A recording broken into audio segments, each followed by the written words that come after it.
Hi, everybody. This is Saad, about to do a live stream in a few minutes, but I thought that I would weigh in the latest controversy surrounding something that my good friend Jordan Peterson said. Uh, Let me introduce some nuance and some measured, rational discourse into the conversation. So he put out a tweet. This is, let me just He put out a tweet. So there was a Yumi or Uni, I can't read it, Uni New in a Sports Illustrated swimsuit. She's a beautiful woman who might be a bit rotund. And so he wrote, sorry, not beautiful, and no amount of authoritarian tolerance is going to change that.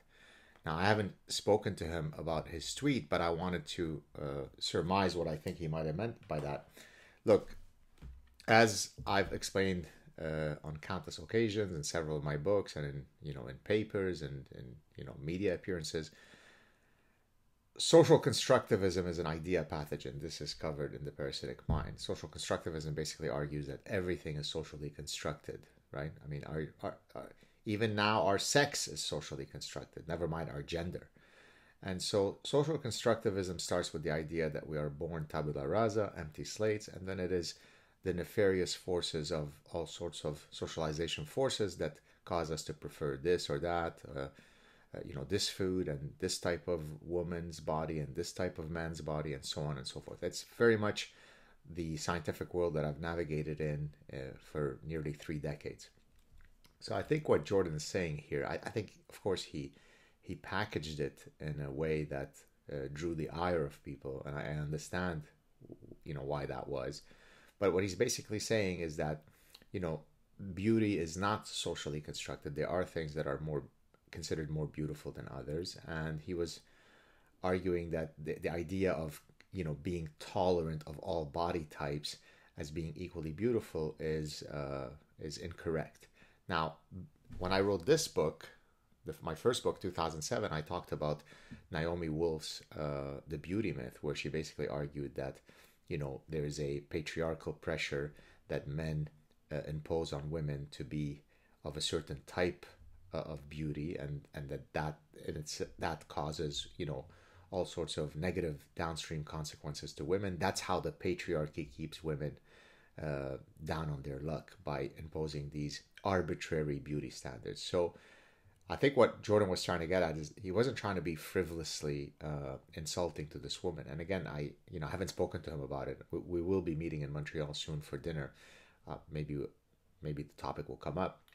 And my point in this clip is not to defend him or not, but it's to basically argue that So here's what happened. He received so much flack. I was going to read some of it here, but then I've now decided against it because there's no point in amplifying the flack against him. He received so much flack that he decided, okay, I'm going to take a break from Twitter, and of course, many people were celebrating that. But if you look at the totality of Jordan's contributions, so let's say that this was a poorly structured tweet that offended people. Well, I'm not sure that he is deserving of the type of ire that he has received, because overall he's probably done well. He has provided more solace to more people than any amount of offense that he might trigger.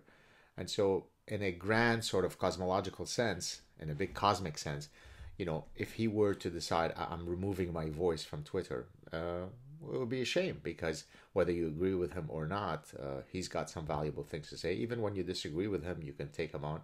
But there is this kind of pathological evil, that is just dished out, where people are celebrating, maybe he's gone, he's gonna be dead out of the public square. And I don't think it is warranted. Again, I'm not saying this because he's a friend of mine. I'm trying to defend him. I'm trying to contextualize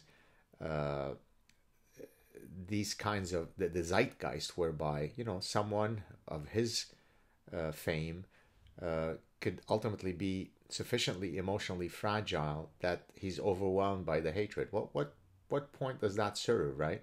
You could just take him on, on the tweet that he put out and say, wait a second, you could have structured that better. You could have made a better argument for why some elements of beauty are socially constructed, whereas other ones are universal. And I make that point in many of my writings. And so I think it was unfortunate the way he structured his message, but I'm not sure that he is deserving of all of the ire that he has received. There are elements that are socially constructed, elements of beauty. I mean, I have a whole, in many of my lectures, I start off the nature-nurture debate by using beauty as a social construction, as the exemplar of, to situate that conversation. So again, his delivery of that message was, poorly designed. But the idea that, celebrating body positivity. Look, I just appeared last week on Joe Rogan's show. We spent quite a bit of time talking about my weight loss. I know for a fact that when I am thin, not only am I, immeasurably healthier as I am now, knock on wood, I'm 86 pounds lighter. But I suspect that if you were to ask 1,000 women or men, does Gad look better in his newly found thin svelte self or when he was the size of a walrus, most people are going to say, I probably look better when I'm thin. Now, that doesn't mean that all the people who say that, who say, well, sorry, but you being, an overweight walrus was not as attractive, should they receive the same treatment that Jordan received? Again, the structure of his message was wrong, but the insight is perhaps correct, which is that there is nothing to celebrate in terms of body positivity in being overweight. There are only negative downstream health consequences to being overweight. Short of gravity and evolution, there are few things that are as, unassailable, certainly in medicine, then it's not good to be overweight. There are very few people who reach 100 years old who are, body positive, right? And I mean, we actually discussed this, Joe Rogan and I, when I asked him, you seem to have some sort of ire towards overweight people, and we got into it. And the idea, and he's exactly right, and I've made that point myself, which is, you have to be honest with people. It's better to protect their health than their fragile egos, right? And telling someone, look, you're 50, 60, 70 pounds overweight. This is not good. It's not beautiful. Most men don't fantasize about mating with 400-pound women.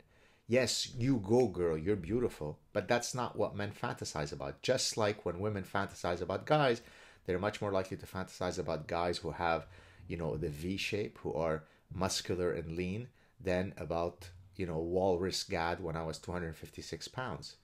Now, I'm honest enough with myself. I have enough of a sense of self, a strong personhood, that I can admit to the fact that I'm probably aesthetically better looking now than I was. Than I was when I was overweight. It didn't change the color of my eyes. It didn't change the structure of my lips. But I'm certainly, viewed as more desirable to more people when I'm svelte than when I'm fat. Is that not also true for that girl? And believe me, I'm all about curves in women. I'm hardly someone who, I've written scientific papers on this, okay? So again, Jordan's delivery was wrong, but the underlying gist of his message, not as targeting this person. One of the reasons why I don't get nearly as much flack is because I structure my messages well. I don't attack individual Muslims. I criticize Islam. Right? I don't go after individual feminists. I question some of the tenets of militant feminism. So we can attack the fundamental tenets of, quote, body positivity and the fat acceptance movement without appearing as though we're targeting that woman who objectively is very beautiful in terms of, her immutable traits. But could she stand to lose some weight? Would she be viewed as more desirable by more men? Undoubtedly, yes. Okay, so that's my message regarding the Jordan Peterson thing. I think it's really, truly regrettable that people are piling up on him the way that they are. He's a big boy. He's famous. He's wealthy. He's putting his voice out there. I get it. That doesn't mean that we have to be so banal in being evil towards a person. If we disagree with them, let them have it in terms of saying, hey, what did you mean by that? Let's engage.